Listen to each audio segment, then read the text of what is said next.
সেনা জঙ্গির গুলির লড়াই, নিকেশ এক জঙ্গি। সেনা জঙ্গি গুলির লড়াই চলছে অবন্তিপুরায়। নাদের ত্রালে গুলির লড়াইয়ে নিকেশ জঙ্গি। বৃহস্পতিবার সকাল থেকেই গুলির লড়াই। কাশ্মীর জুড়ে জঙ্গির খোঁজ অব্যাহত।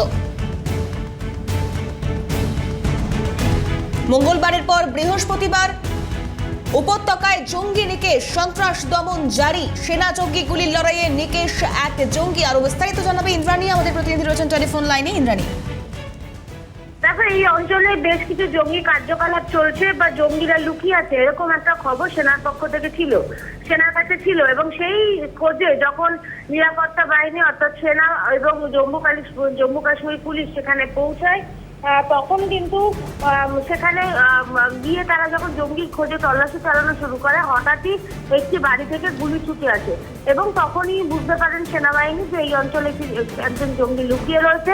তাকে প্রথমে সারেন্ডার করতে বলা হয়, কিন্তু তিনি সেই কথা না শুনে কন্টিনিউ ফায়ারিং করতে থাকেন এবং তারপরে কিন্তু সেনার সাথে যে গুলির লড়াই চলে, অর্থাৎ যে এনকাউন্টার প্রসেস শুরু হয়, তাতে কিন্তু এক জঙ্গি মারা গিয়েছে। তোমাকে জানিয়ে রাখবো তিথি যে এই মুহূর্তে কাশ্মীর উপত্যকায় প্রায় 70 থেকে 80 জন জঙ্গি লুকিয়ে রয়েছে বলে সেনার কাছে একটা খবর আছে।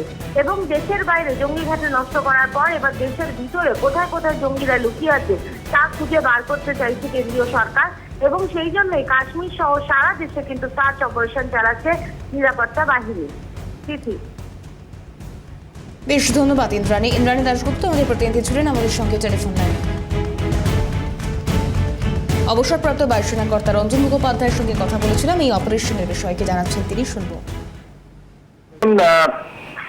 এরা পাকিস্তান কন্টিনিউয়াসলি জঙ্গি পাঠাতে থাকবে, কেননা ওটা ওদের দেশের নীতি এবং ওদের জঙ্গিদেরও নীতি, ওদের আর্মিরও নীতি। ওখানে আর্মি যা বলে, জঙ্গিরা যা বলে, দেশের নীতি তাই হয়। একটা রাষ্ট্রের, একটা দেশের সার্বভৌমত্ব বলে কিছু নেই। ওদের নীতিটাই হলো জঙ্গি ভারতে পাঠাও, আর ভারত এখানে ওদের কাছে একটা আঠার মতো ওদের একত্র রাখে ভারতের এগেন্সটে কোনো অ্যাকশন। তো এটা কন্টিনিউয়াসলি আমি বারবার মনে করি যে এরা করতেই থাকবে। এবং এটা এরা কোন জঙ্গি, এরা পেহেলগাঁওয়ে যারা অ্যাকশন করে বেরিয়েছিল তারা পালিয়ে পালিয়ে এদিক ওদিক গেছে, তাদেরকে মারা হয়েছে, না ফ্রেশ কেউ এসছে সেটা সম্ভব নয় এই মুহূর্তে। কিন্তু ভারতীয় সেনা এখন পুরোপুরি তৈরি এবং ভারতীয় সেনা ছাড়াও যে পুলিশ ফোর্সেস আছে, সেন্ট্রাল পুলিশ ফোর্স,